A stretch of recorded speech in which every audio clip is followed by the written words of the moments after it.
Hello everyone, it's Dio here from Overpower Gaming, bringing you another World of Warcraft video.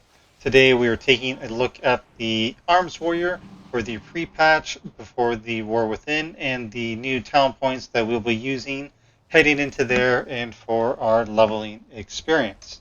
So let's just jump right into it. So the build I'm using is slightly different than the one that has been recommended on Wowhead. There are a few points that are different.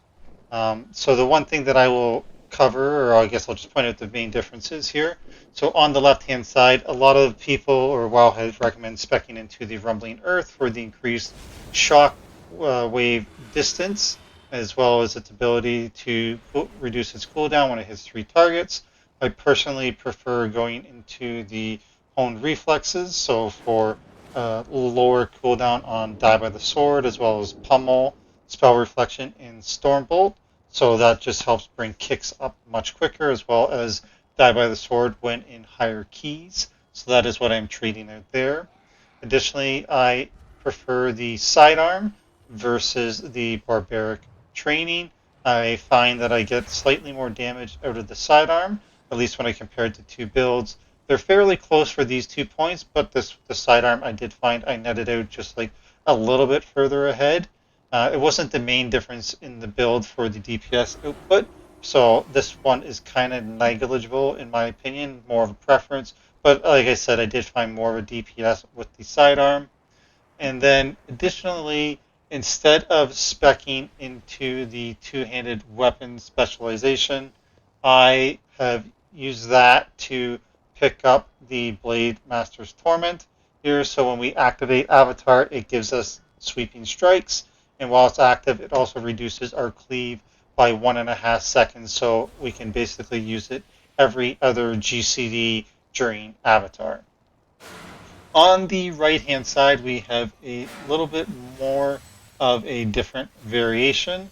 So a lot of this is the same, except for where Wowhead will say to use Massacre, where you can execute targets at 35%. I am using Sudden Death, where our attacks have a chance to make our next execute cost no rage and be usable on any target, regardless of their health, and deal damage as if you spent 40 rage. So I'm using that for a proc. And then the next big difference would be is that Wowhead has the Blade Storm. So this is where we Blade Storm, so we spin on our targets for 4.6 seconds, dealing up to just 342,000 damage, basically, based on the gear that I have, and the damage is reduced beyond 8 targets.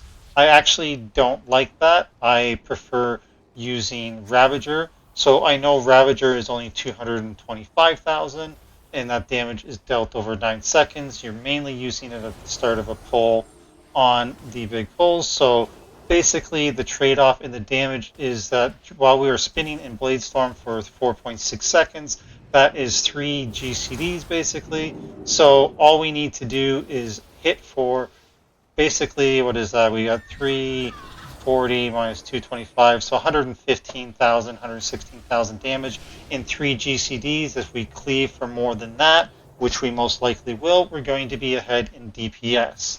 And then, of course, the rest of the talent trees are the same. But overall, by switching to this build instead of using the Wowhead build, I was finding that in my particular case, I was dealing 60 to 70,000 more DPS than I was with the Wowhead build by using Blade Storm over Ravager, as well as by picking up the Blade Master's Torment over the two-handed weapon specialization. For the rotation, not much has changed. We do want to cast Ravager before we go into Avatar, as we're going to get the sweeping strikes, and it only lasts for a little amount of time, so we don't want to lose that on that GCD. We're going to start with our puzzle box here, charge in. There we go. Get our Colossal Smash and all that going, and just start going to town here. It is a lot of overpowered followed by cleaves in this particular build, and then we get our occasional execute proc. And then we just fall into the rotation here of doing Cleave, Overpower, a Thunderclap into more Overpowers and Warbreaker whenever we can. And just go to town. We're going to make use of our execute procs. And yeah, so that's basically it.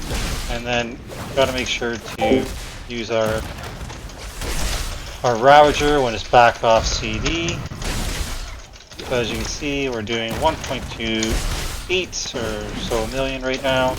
Hard to take a peek at the meter while we're going through our rotation. We're on focus. Ravager is backed up. Throw that down on top of us into a Warbreaker here. And yeah, this is basically the rotation here. Overpower, Cleave, throw in the occasional Mortar Strike, get some procs, Thunderclap, and yeah, that is basically it here. I'm just finishing out this 1.5 minute rotation as our avatar is coming back up. And yeah, so we're at 1.14 million there before we quit, which is pretty good DPS here for our AoE. When it comes to our single target, we are just going to be using more mortal strikes and some slams during our avatar window, but otherwise the rotation is pretty much the same. So we're going to charge in, drop our Ravager, and get our dots up and just start going to town. So as you can see, we're going to use more slams during this window, and then we're going to fall into our normal Overpower and our Mortal Strikes. I'm going to throw in the occasional Cleave when it's available if Mortal Strike is not off CD. And of course Warbreaker on CD when it's available.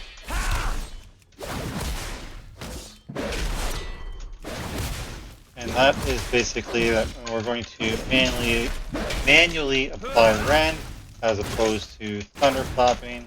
But that is about all there is to it. It's pretty straightforward here. Using what's available when it is, when we have the rage, or breaking on a CD. Put Ravager back out. Slams. And yeah, pretty straightforward. Obviously not as much burst as when we are doing our 5-target Cleave, but still really solid. Definitely enjoying the buff that we have getting with these new talents. I actually saw for the first time today a group that was doing a 14 that was looking for a warrior, so we capped it at around 350 there. Probably not the best as I'm talking while I'm trying to maintain the rotation.